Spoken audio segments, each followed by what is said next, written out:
할렐루야. 사랑하는 여러분, 9월 18일 목요일입니다. 새 찬송 337장 내 모든 시험 무거운 짐을 함께 부르시며 말씀 묵상으로 나아가겠습니다.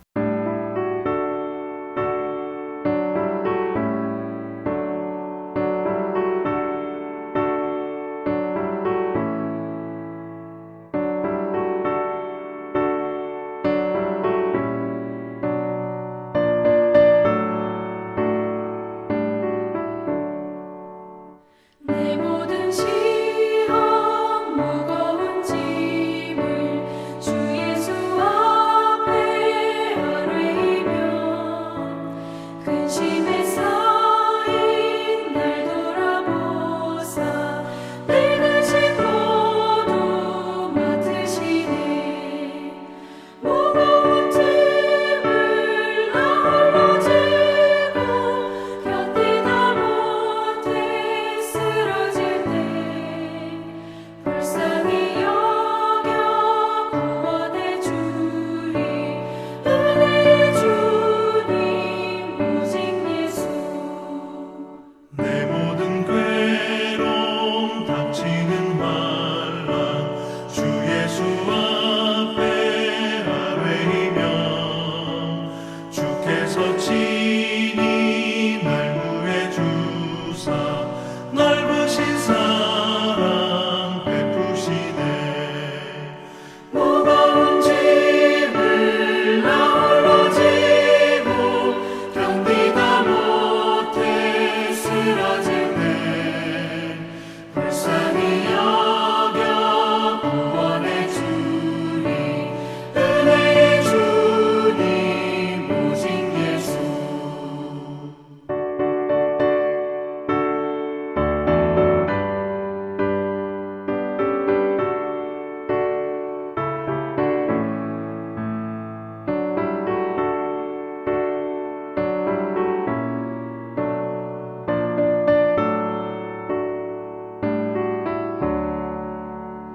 내 짐이 점점 무거워질 때 주 예수 앞에 아뢰이면 주께서 친히 날 구해 주사 내 대신 짐을 져주시네. 무거운 짐을 나 홀로 지고 견디다 못해 쓰러질 때 불쌍히 여겨 구원해 주리. 은혜의 주님 오직 예수. 마음의 시험 무서운 죄를 주 예수 앞에 아뢰이며 예수는 나의 능력이 되사 세상을 이길 힘 주시네. 무거운 짐을 나 홀로 지고 견디다 못해 쓰러질 때 불쌍히 여겨 구원해 주리. 은혜의 주님 오직 예수.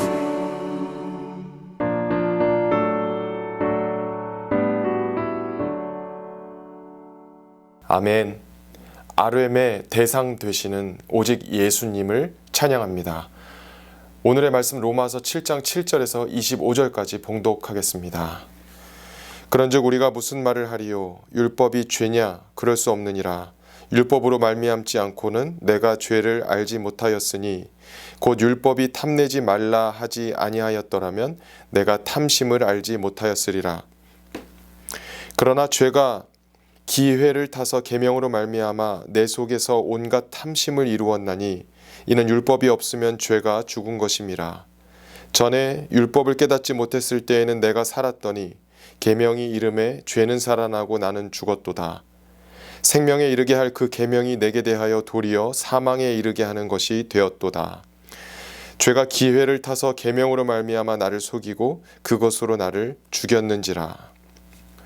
이로 보건대 율법은 거룩하고 계명도 거룩하고 의로우며 선하도다. 그런즉 선한 것이 내게 사망이 되었느냐? 그럴 수 없느니라. 오직 죄가 죄로 드러나기 위하여 선한 그것으로 말미암아 나를 죽게 만들었으니 이는 계명으로 말미암아 죄로 심히 죄되게 하려 함이라. 우리가 율법은 신령한 줄 알거니와 나는 육신에 속하여 죄 아래에 팔렸도다. 내가 행하는 것을 내가 알지 못하노니 곧 내가 원하는 것은 행하지 아니하고 도리어 미워하는 것을 행함이라. 만일 내가 원하지 아니하는 그것을 행하면 내가 이로써 율법이 선한 것을 시인하노니 이제는 그것을 행하는 자가 내가 아니요 내 속에 거하는 죄니라. 내 속 곧 내 육신에 선한 것이 거하지 아니하는 줄을 아노니 원함은 내게 있으나 선을 행하는 것은 없노라. 내가 원하는 바 선은 행하지 아니하고 도리어 원하지 아니하는 바 악을 행하는도다. 만일 내가 원하지 아니하는 그것을 하면 이를 행하는 자는 내가 아니요 내 속에 거하는 죄니라. 그러므로 내가 한 법을 깨달았노니 곧 선을 행하기 원하는 나에게 악이 함께 있는 것이로다. 내 속 사람으로는 하나님의 법을 즐거워하되 내 지체 속에서 한 다른 법이 내 마음의 법과 싸워 내 지체 속에 있는 죄의 법으로 나를 사로잡는 것을 보는도다. 오호라 나는 곤고한 사람이로다. 이 사망의 몸에서 누가 나를 건져내랴. 우리 주 예수 그리스도로 말미암아 하나님께 감사하리로다. 그런즉 내 자신이 마음으로는 하나님의 법을 육신으로는 죄의 법을 섬기노라. 아멘. 하나님의 말씀입니다. 하나님의 말씀에 감사합니다. 오늘 본문에 보면 율법은 죄를 드러내주기에 선합니다. 그러므로 율법은 죄가 아니며 죄를 알게 해주는 도구이지요. 우리가 사회에서도 이 법은 왜 있지? 하는 생소한 경우에도 장차 범죄할 가능성이 내게도 있다는 것을 깨우쳐 줍니다. 율법은 그런 면에서 우리의 내부에 기생하는 죄를 드러내주는 작용을 합니다. 바울은 하나님의 법을 준수하는 선을 행하느냐, 범하는 악을 행하느냐에 있어 결정적 역할을 하는 자기 속에 기생하는 죄에 대해 탄식합니다. 두 번이나 같은 표현인 죄가 기회를 타서 계명으로 말미암아 라고 8절과 11절에 말하고 있습니다. 8절 그리고 11절 봉독합니다. 그러나 죄가 기회를 타서 계명으로 말미암아 내 속에서 온갖 탐심을 이루었나니 이는 율법이 없으면 죄가 죽은 것임이라. 아멘. 11절입니다. 죄가 기회를 타서 계명으로 말미암아 나를 속이고 그것으로 나를 죽였는지라. 아멘. 바울은 자신 속에 기생하는 죄에 대하여 탄식하고 있지요. 오히려 하나님을 모를 때에는 기생하는 죄에 대한 감각이 없었음을 알 수 있습니다. 그렇다면 살아있었으나 죽어가고 있었다고 볼 수 있지요. 예수님이 율법을 완전하게 하려고 오셨으니 오직 예수님을 통해서만 기생하는 죄를 이기고 선한 계명을 행하게 될 줄 믿습니다. 바울은 율법이 분명히 거룩하고 의롭고 선하다고 하며 철저히 죄를 드러내주는 것이라고 합니다. 마치 컴퓨터에서 악성 바이러스를 체크해주는 앱하고도 비슷하지요. 방법에는 빠른 검사와 정밀 검사가 있는데 율법은 정밀 검사가 되어서 내 안에 기생하는 심각한 죄를 드러내주는 역할을 하며 컴퓨터로 말하자면 그 컴퓨터가 온전히 작동하게 합니다. 바울은 율법의 선함을 더욱더 분명히 대조해주는 자신 속에 기생하는 죄를 계속해서 설명하지요. 자신을 죄에게 팔린 노예로 비유하면서 스스로는 그 기생하는 죄의 결박을 풀을 수 없음을 나타냅니다. 결국 자신 밖에 있는 율법은 영적이고 선한 반면 자신 안에 기생하는 죄를 제거할 수 없다고 말합니다. 우리 안에 기생하는 죄는 결코 선하지 않은 반면 우리 밖에 있는 율법은 선합니다. 다시 말해서 선한 율법과 죄 중에서 내 육신에 더 가까이 거하는 것은 늘 죄라는 존재입니다. 바울은 자신의 육신은 심지어 살아있지만 자기 속에 기생하는 죄로 인해 자신은 죽었다라고 말합니다. 이는 율법이 선하다고 찬양한다기보다는 율법을 지키기에는 한참 멀고 죄 지을 준비는 언제나 가까움을 탄식하고 있는 것입니다. 19절 그리고 20절입니다. 내가 원하는 바 선은 행하지 아니하고 도리어 원하지 아니하는 바 악을 행하는도다. 만일 내가 원하지 아니하는 그것을 하면 이를 행하는 자는 내가 아니요 내 속에 거하는 죄니라. 아멘.